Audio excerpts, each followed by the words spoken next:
Alamin wa sallallahu ala sayyidina Muhammad wa ala alihi wa sahbihi ajma'in, amma ba'du. Putranya Sayyidina Umar, namanya Abdullah ibnu Umar. Beliau memetik hadis ini dari Rasulullah sendiri. Qala, Rasulullah bersabda, la hasada illa fi itsnain.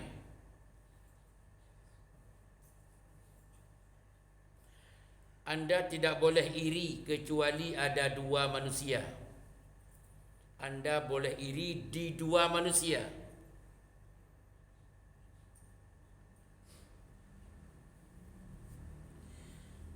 Manusia pertama, rajulun atahullahul Quran. Ada manusia muslim beriman bisa baca Quran dan dia membacanya. Fahuwa yaqumu bihi ana al-laili wa ana an-nahar. Dia muslim dan beriman bisa baca Quran dan dia membacanya ana al-laili wa ana an-nahar. Siang malam dia baca Quran. Anda yang tidak melakukannya iri dengan dia. Kapan dia?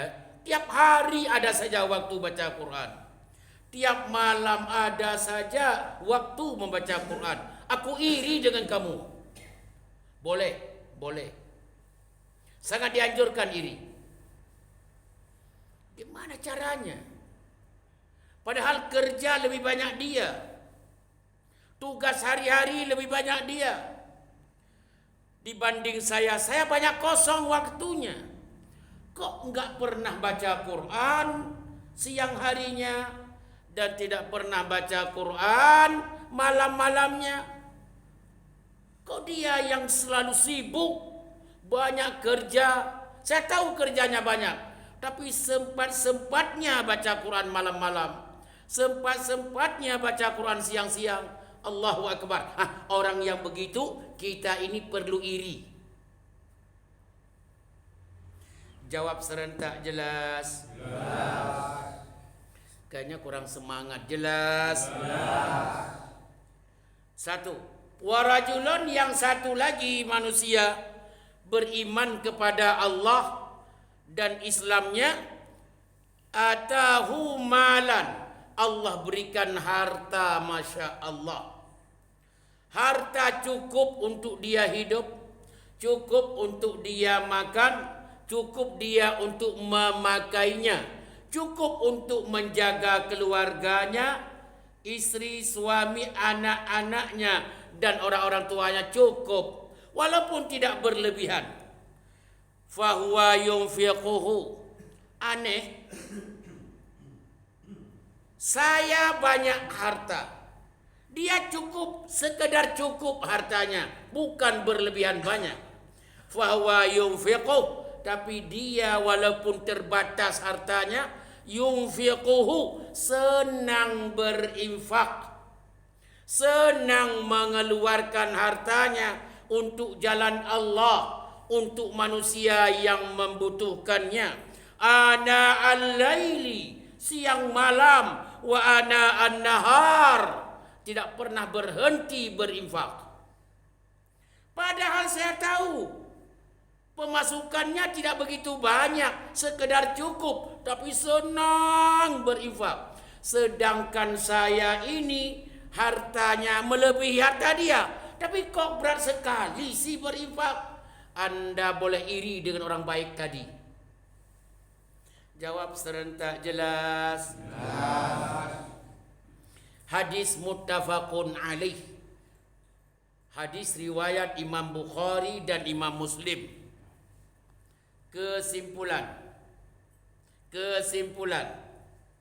Iri dilarang dalam agama. Iri enggak boleh dalam agama kecuali di dua faktor tadi.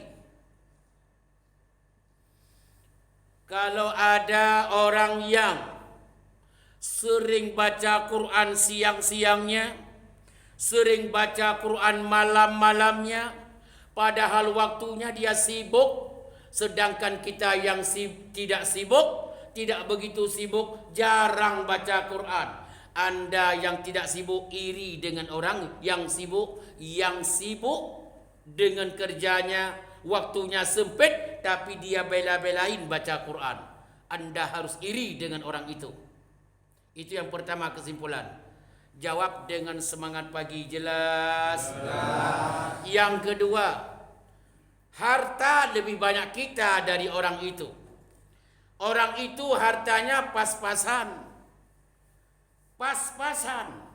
Tapi senang sekali berinfak.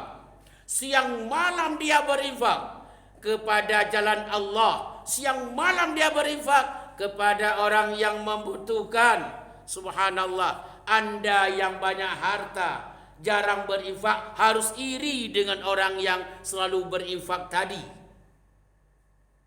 Jawab serentak, jelas? Jelas. Penutup di atas penutup. Kapan lagi Anda membaca Quran kalau tidak lagi sehat? Kalau sudah mati, bukan membaca Quran, kitanya dibaca Quran.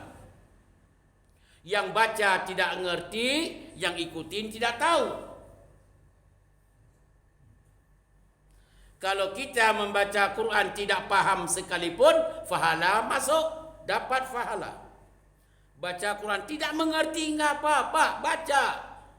Allah ridha dalam hidupmu. Kalau kita meninggal dunia, datang orang yang tidak paham baca Quran, enggak paham, salah-salah pula. Dia enggak dapat, kita juga enggak dapat. Yang ada teh kopi habis. Jawab serentak, jelas? Baca Quran sebelum dibacakan kepadamu. Yang kedua, ayo walaupun 1 rupiah, 2 rupiah, sering-sering berinfak di jalan Allah. Untuk bangunan masjid, untuk pesantren, untuk anak yatim, untuk fakir miskin, untuk orang-orang yang membutuhkan. Ayo berinfak selagi masih sehat. Semua yang kita berikan selagi sehat, kita pun mendapat pahala dari Allah Subhanahu wa taala. Setelah kita wafat, jangankan kita berinfak, anak kita yang mengambil harta warisan dari kita pun dia hanya 2-3 bulan mengingatkan kita. Setelah hari 7 selesai masalah. Kalau budaya kita, budaya orang-orang ada hari 7. Setelah itu lupa sama kita. Duit yang kita tinggalkan dia ganti HP. Duit yang kita tinggalkan dia perbaiki motor. Salat jarang, ibadah kurang. Kita lagi hidup banyak uang, pelit 17 setan. Ketemulah dua faktor yang dua-duanya merusak kepada kita dalam kuburan nanti. Ayo, selagi sehat keluarkan. Walaupun tidak banyak 1 rupiah, 2 rupiah.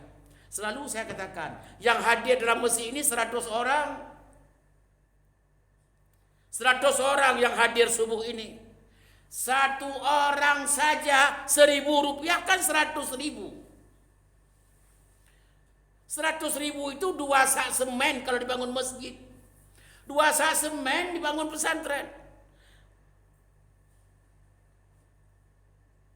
Itu 1.000. Untuk ogah saja kurang. Ogah kita parkir di depan supermarket 2.000. Untuk masjid enggak pernah dibawa. Enggak enak kalau enggak kasih Pak ogah 2.000. Iya. Tapi enggak enak masuk masjid kalau 2.000 enggak ada. Enak aja masuk masjid tanpa uang 2.000. Tapi kalau di depan supermarket enggak enak kalau enggak kasih 2.000. Ini salah-salah, keder. Jawab serentak, jelas? Subhanakallahumma wa bihamdika Asyhadu an la ilaha illa anta astaghfiruka wa atubu ilaik. Wassalamualaikum warahmatullahi wabarakatuh.